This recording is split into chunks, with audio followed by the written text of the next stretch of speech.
మామిడి తోటల నుంచి ప్రతి సంవత్సరం అధిక దిగుబడి పొందటానికి తొలకరిలో చేపట్టే యాజమాన్యం దోహదపడుతుంది. ప్రస్తుతం వర్షాకాలం చెట్లకు విశ్రాంతినిచ్చే సమయం.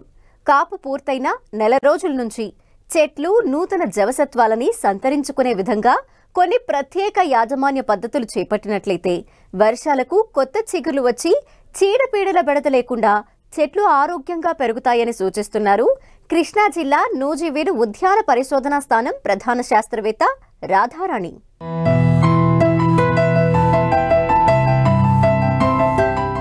మారుతున్న వాతావరణ పరిస్థితుల కారణంగా ఈ ఏడాది తెలుగు రాష్ట్రాల్లో చాలా చోట్ల మామిడి పూత ఆలస్యంగా వచ్చింది. అంతేకాదు అకాల వర్షాల కారణంగా పంట నష్టం వాటిల్లడంతో దిగుబడి బాగా తగ్గింది. కాబట్టి రాబోయే కాలంలో దిగుబడులు తగ్గకుండా ఉండాలంటే మామిడి రైతులు ప్రస్తుతం చేపట్టే యాజమాన్యమే కీలకం. జులై నుంచి ఆగస్టు నెలల్లో కొమ్మల కత్తిరింపులు, ఎరువుల యాజమాన్యం, నీటి యాజమాన్యంతో పాటుగా అవసరానికి అనుగుణంగా సస్యరక్షణ చర్యలు చేపట్టడం ద్వారా అధిక దిగుబడిని పొందడానికి అవకాశం ఉంటుంది. అయితే ఏ సమయంలో ఎలాంటి యాజమాన్యం చేపట్టాలో రైతులకు సూచిస్తున్నారు కృష్ణా జిల్లా నూజివీడు ఉద్యాన పరిశోధనా స్థానం ప్రధాన శాస్త్రవేత్త రాధారాణి. ముఖ్యంగా ఏంటంటే ఇప్పుడు నూజివీడు పర్టికులర్లీ పరిసర ప్రాంతాల్లో చూసినప్పుడు చాలా మంది మాకు దిగుబడి రావట్లేదు, చెట్టు బాగానే ఉంది కానీ దిగుబడి రావట్లేదు అని చెప్తున్నారు. సో దానికి ప్రధాన కారణం ఏంటంటే మనము దిగుబడి కోసం ఎప్పుడైతే పూత వస్తుందో అప్పటి నుంచి మాత్రమే మనం జాగ్రత్త చర్యలు తీసుకుంటున్నాం, ఆ తర్వాత దాన్ని వదిలేస్తున్నాం. అలా కాకుండా ఎప్పుడైతే మనము అది క్రాప్లో లేనప్పుడు కూడా మనం జాగ్రత్తలు తీసుకుంటామో అప్పుడే మనకి క్రాప్ అనేది ఎక్కువ వస్తుంది, దిగుబడి ఎక్కువ వస్తుంది, అలాగే రైతులకి ఆదాయం కూడా ఎక్కువగా ఉంటుంది. అయితే ముందుగా ఏం చేయాలంటే ఇప్పుడు ఈ సంవత్సరం కాపు అయిపోయిన వెంటనే ఆ కాపు కోసిన తర్వాత అక్కడ మనం కొమ్మలు అంటే ముదురు తోటల్లో అంటే 10 ఏళ్ళు కానీ లేకపోతే 6-7 ఏళ్ళు దాటిన తర్వాత తోటల్లో కొమ్మలు కత్తిరింపులు అనేది మాత్రం కంపల్సరీగా చేసుకోవాలి. ఎందుకంటే ఇప్పుడు కత్తిరింపులు వచ్చిన కొమ్మ ఏదైతే ఉంటుందో ఆ కొమ్మ మీద నెక్స్ట్ ఇయర్ మనకి పూత కాత వస్తుంది. కాబట్టి ముదురు కొమ్మలు ఉండకూడదు, ఆ ముదురు కొమ్మలు కట్ చేసేయాలి. అలాగే వాటితో పాటు ఎక్కడైతే పురుగులు కానీ తెగులు కానీ ఎండిపోయిన కొమ్మలు, తెగులు సోకిన కొమ్మలు అలాంటివి ఉంటాయో అలాంటి కొమ్మల్ని కూడా ఎప్పటికప్పుడు మనం తీసేస్తూ ఉండాలి. ఎందుకంటే చెట్టుకి ఎప్పుడు సూర్యరశ్మి బాగా తగలాలి, అలాగే గాలి వెలుతురు అనేది బాగా సోకాలి. ఎప్పుడైతే అలా ఉంటుందో మనకి పురుగులు బెడద తెగులు బెడద కూడా తగ్గిపోతుంది, దాంతోపాటు మనకి దిగుబడి వస్తుంది. ఎప్పుడైతే గుబురుగా ఉంటుందో చెట్టు లోపల దానికి తేమ శాతం పెరిగిపోయి ఈ పురుగులు తెగుళ్ళు ఎక్కువ వచ్చే అవకాశం ఉంటుంది. అలాగే తొలకరిలో మనము అంటే ఉన్న సాయిల్ అంటే ఇప్పుడు భూమి ఎంత సారవంతం ఉంటుందో దాన్ని బట్టి మనకి దిగుబడి వస్తుంది. సో మనం ఎప్పుడు ఎరువులు తగినంత వేస్తున్నామా లేదా అన్నది తెలియదు ఎవరికి, మనకి ఇష్టం వచ్చినంత వేస్తున్నాము. సో ప్రతి చెట్టుకి దాని ఏజ్ బట్టి మనము దానికి ఎంత కావాలో అంతే వేయాలి, ఎక్కువ వేయకూడదు తక్కువ వేయకూడదు, సరిపడినంత వేసుకోవాలి. సో నేనేం చెప్తానంటే ఎరువులు మామూలుగా మన యూరియా సూపర్ ఇవన్నీ వేసి దాంతోపాటు మనము న్యాచురల్గా సాయిల్లో ఫర్టిలిటీ పెంచడానికి తక్కువ ఖర్చుతో మనం జీవన ఎరువులు వేసుకోవచ్చు. అలాగే పచ్చిరొట్టె పైరు ఎరువు అంటాం, అంటే జనుము, జీలుగా, పిల్లి పెసర అలాంటి పంటలు కూడా మనము ఈ వర్షాకాలం వచ్చిన తర్వాత అంటే ఫస్ట్ వర్షం వచ్చిన తర్వాత మనం జల్లేస్తాం అనుకోండి తోట మధ్యలో, సో అది పెరుగుతుంది. అది పెరగడం వల్ల సాయిల్లో ఫర్టిలిటీ పెరుగుతుంది, ఎందుకంటే అది వాతావరణంలో ఉండే నత్రజనిని కూడా భూమిలో స్థాపిస్తుంది. అలాగే అది పూత దశకు వచ్చినప్పుడు మనం దాన్ని కలిపేస్తాం, భూమిలో కలిపేసి దున్నేయడం వల్ల అది కుళ్ళిపోయి దాని ద్వారా ఎరువు అంటే భూమి సారవంతం పెరుగుతుంది.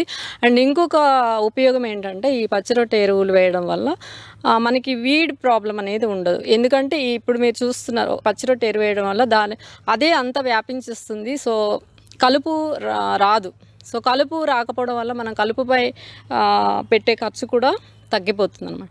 ప్రతి చెట్టుకి మనం దాని వయసు బట్టి ఎరువులు వేసుకోవాలి. ఒక 10 ఏళ్ల వయసు ఉందనుకోండి, 10 ఏళ్ల వయసు చెట్టు ఉంటే ప్రతి చెట్టుకి ఒక 2 కిలోలు యూరియా వేసుకోవాలి. అలాగే ఒక 6 కిలోలు సూపర్ ఫాస్ఫేట్ వేసుకోవాలి, సింగిల్ సూపర్ ఫాస్ఫేట్. అలాగే 1.7 అంటే దాదాపు 1.35 కిలో మ్యూరేట్ ఆఫ్ పొటాష్ ఎరువులు వేసుకోవాలి. దీంతో పాటు ప్రతి చెట్టుకి సేంద్రియ ఎరువు వేసుకోవాలండి.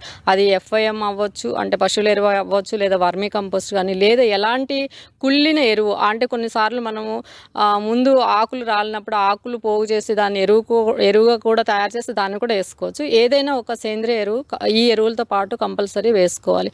ఈ సేంద్రియ ఎరువు వేసుకోవడం వల్ల ఏంటంటే మొక్కకి కావలసిన పోషకాలు స్లోగా వస్తాయి. ఒకేసారి కాకుండా మొక్క పెరుగుతున్నప్పటి నుంచి వస్తూ ఉంటాయి. సో ఈ ఎరువులు అనేవి ప్రతి చెట్టుకి వేసుకోవాలి. చెట్టు మొదల నుంచి ఒక మీటరు అంటే ఏజ్ బట్టి 1 మీటరు, అర మీటర్ నుంచి 1 మీటరు కాండం నుంచి దూరంగా ఒక గాడిలాగా తీసుకొని ఆ గాడిలో మనం వేసుకోవాలి. వేసేసి ఆ గాడి కప్పేసి ఇమీడియట్గా నీళ్ళు ఇచ్చేయాలి. ఇది వర్షాకాలంలో వేసుకుంటే ఏంటంటే మనం వర్షం పడుతున్నప్పుడు కూడా ఆ ఎరువు కరిగి మొక్కకి అందుబాటులోకి వస్తుంది, తీసుకోగలుగుతుంది. ఈ కెమికల్ ఎరువులు ఎక్కువ వాడకుండా కొంచెం ఎక్కువ సేంద్రియ ఎరువులు, దాంతోపాటు జీవన ఎరువులు అంటే జీవన ఎరువులు మనకి అజోస్పైరలం కానీ, నత్రజని ఎరువు కోసం మనం అజోస్పైరలం కానీ లేదా అజిటోబ్యాక్టర్ ఎరువుని వేసుకోవచ్చు.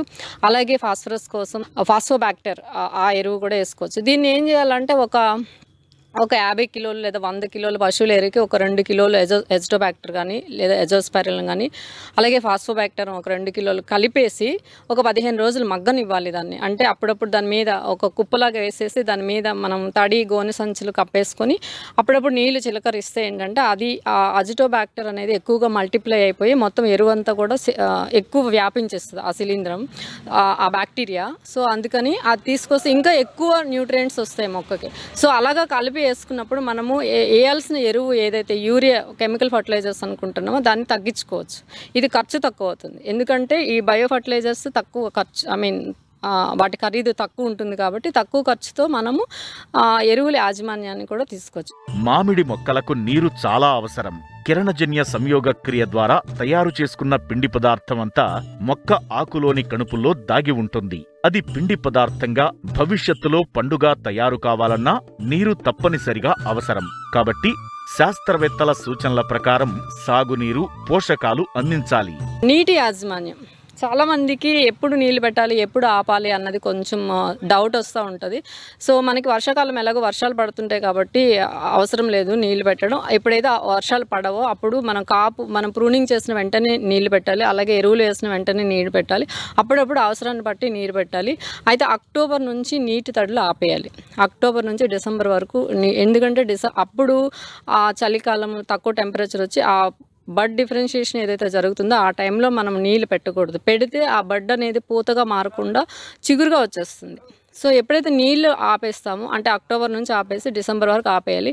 ఎప్పుడైతే పూత చిన్నగా సెట్ అవుతుంది అంటే పిందె చిన్నది మనకి ఆవగింజంతలాగా కనిపిస్తుందో ఆ సైజు వచ్చినప్పటి నుంచి మనము రెగ్యులర్గా నీళ్ళు ఇచ్చుకుంటూ ఉండాలి. ఆ సైజు నుంచి కాయ పెరిగే దశ ఏదైతే ఉంటుందో అది మనం అవసరం బట్టి ఒక 10 రోజులకు ఒకసారి లేదా వారం రోజులకు ఒకసారి వ్యవధితో ఇచ్చుకోవాలి.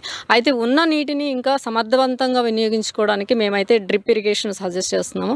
అలాగే ఫర్టిగేషన్ కూడా, ఎందుకంటే ఇప్పుడు ఏదైతే ఎరువులు ఇస్తున్నామో అది ఆ టైంలో కూడా ఎరువులు అవసరం అవుతుంది. కాబట్టి మనం నీటితో పాటు ఎరువులు ఇచ్చేస్తే మనం ఆ నీటితో పాటు ఆ మొక్కకి ఏదైతే వేరు వ్యవస్థ ఉంటుందో అక్కడే పడుతుంది కాబట్టి అది తీసుకోవడానికి స్కోప్ ఉంటుంది. అండ్ ఇలా ఇవ్వడం వల్ల మనం నీటి వినియోగాన్ని తగ్గిస్తాం. అంటే ఎక్కువ నీళ్ళు ఇవ్వకుండా తక్కువ నీటితో మనం మేనేజ్ చేసుకోవచ్చు. అలాగే ఎరువులను కూడా తక్కువ ఎరువులతో మనం మేనేజ్ చేసుకోవచ్చు. కోతకి ఒక 15 రోజులు లేదా 10 రోజుల ముందు నుంచి మనం నీటి తడులు ఆపేయాలి. ఈ విధంగా నీటి యాజమాన్యము, ఎరువుల యాజమాన్యము, ఈ కమ్ము కత్తిరింపులు, అడ్డదిడ్డంగా పెరిగిన ఎండు పుల్ల లేదా అడ్డదిడ్డంగా పెరిగిన కొమ్మలు కట్ చేసుకోవడం వల్ల ఏంటంటే మనకి మంచి దిగుబడులు వచ్చే అవకాశం ఎక్కువగా ఉంటుంది.